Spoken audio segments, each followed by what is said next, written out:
Eu vou contar algo aqui. Quem é de mais tempo aqui, eu acho que vai me entender melhor. Eu não peguei essa fase no auge, mas eu peguei o finalzinho dela por causa dos meus pais, que foi a chamada geração moral e cívica, que foi uma geração que impactou geral, uma geração de princípios, valores e honra absoluta.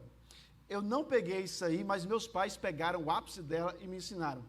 Bom, eu dou benção a meu pai e minha mãe. Meu pai é barbudo, então onde é que eu encontro meu pai? Eu dou beijo meu pai, a gente se abraça, beija. Minha mãe é baixinha, e minha mãe quando briga comigo, ela aponta o dedo, eu tenho que calar a boca e ficar quieto.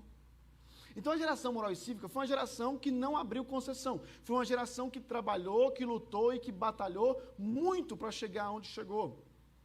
A geração moral e cívica, se dois adultos estivessem conversando, não inventa de passar no meio não, que o chicote estralava. E a pior frase de alguém da geração moral e cívica dizer, nossos pais, era: em casa a gente conversa. E o em casa a gente conversa não dava tempo, porque a sandália chegava primeiro. Por quê? Porque princípios e valores, respeita, honra. Eu estou falando, os pais, honrava-se os pais, honrava-se as mães. Os pais não abriam concessão, os pais não davam vida boa e fácil para os filhos. Os pais levavam sempre mostrando: você pode conquistar também, vai lá e faça. E o que aconteceu? Eu me lembrei, eu estava preparando isso aqui, eu tive no ápice da minha adolescência, da minha imaturidade, eu não sei porque que a gente passa pela fase da adolescência, que é uma fase muito difícil. Mas meu pai tinha uma norma lá em casa, que era: não chegue em casa depois de 9 horas da noite.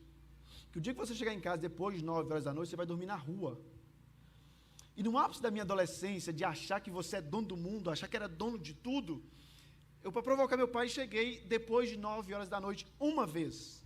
E foi uma única vez. Naquele dia ele estava no portão, ficou no portão e falou assim: aqui você não dorme. Eu falei: como é que é? Eu falei: aqui é minha casa. Ele: sua casa não, aqui é minha casa. Eu falei: mas eu moro aí. Você mora aqui na minha casa. As regras são minhas. Se você quiser continuar aqui, é debaixo das minhas regras. Eu, na minha imaturidade, eu disse: então eu vou embora. Ele, com lágrimas nos olhos, disse: então pode ir embora. Eu lembro que eu virei, não peguei nada e eu fui embora. Aquele dia eu voltei para Nanuque, e foi ali, hoje eu entendo que foi a melhor coisa da minha vida ter ido embora, porque naquele dia eu aprendi a ser homem, não apenas o sexo masculino, mas ser homem. Se morar em casa tinha norma, morar na casa de parente tem mais norma ainda. Existe horário na casa de parente, não é sua casa. Você tem que trabalhar para o seu sustento. Suas despesas pessoais, como corte de cabelo, perfume, tudo, trabalhe para isso. E eu então entendi que a casa do meu pai era o melhor lugar e eu não sabia. Mas um dia minha mãe me contou isso muito tempo depois, que meu pai, com lágrimas nos olhos, dizia: está doendo muito em mim, mas se eu abrisse concessão naquele dia, eu ia ter que passar a vida inteira abrindo concessão para ele chegar 9, 9h30, 10, 10h30, de madrugada, não dormir em casa e nós perderíamos o nosso filho. Qual é o nosso grande problema? Nós abrimos concessão onde não há concessão.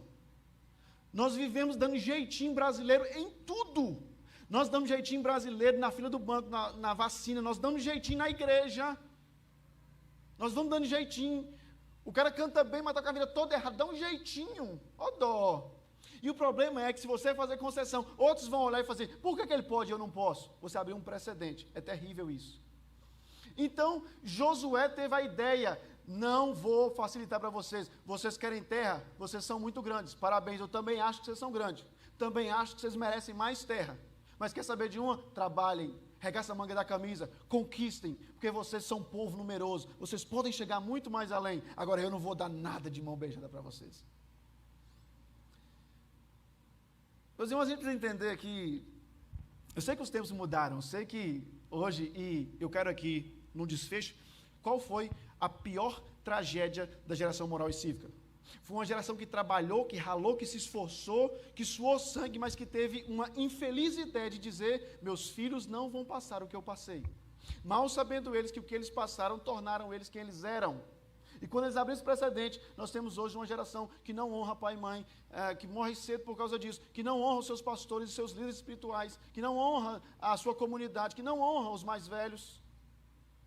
E esta geração está levando isso para as próximas gerações.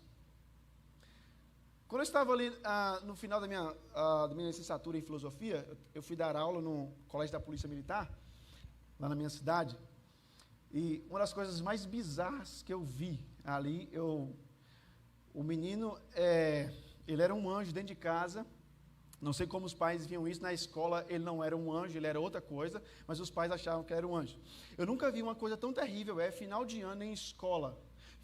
Você que é da geração moral e cívica, você lembra do seu pai e de sua mãe, ir na porta da escola, indo falar com o professor, pedir meio ponto para o seu filho passar de ano? Não. Se seu filho te apresentasse uma nota vermelha no boletim, o que você fazia com ele? Ou melhor, se você apresentasse para o seu pai um boletim vermelho, o que ele fazia? Você ganharia um PlayStation? Você ganharia um iPhone? Quando você dizia para o seu pai, pai, eu passei de ano, o que ele dizia? Não fez mais que a sua obrigação. É terrível final de ano para professor. Tem algum professor que estiver? É terrível final de ano para professor. Junta um monte de pai pedindo meio ponto, meio ponto, meio ponto. Meu filho é um anjo, é um anjo, é um anjo. Não é um anjo.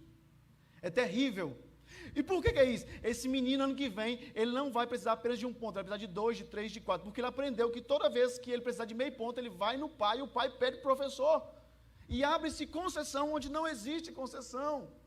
E nós vamos dando jeitinho, dando jeitinho, dando jeitinho, e dando jeitinho a vida inteira.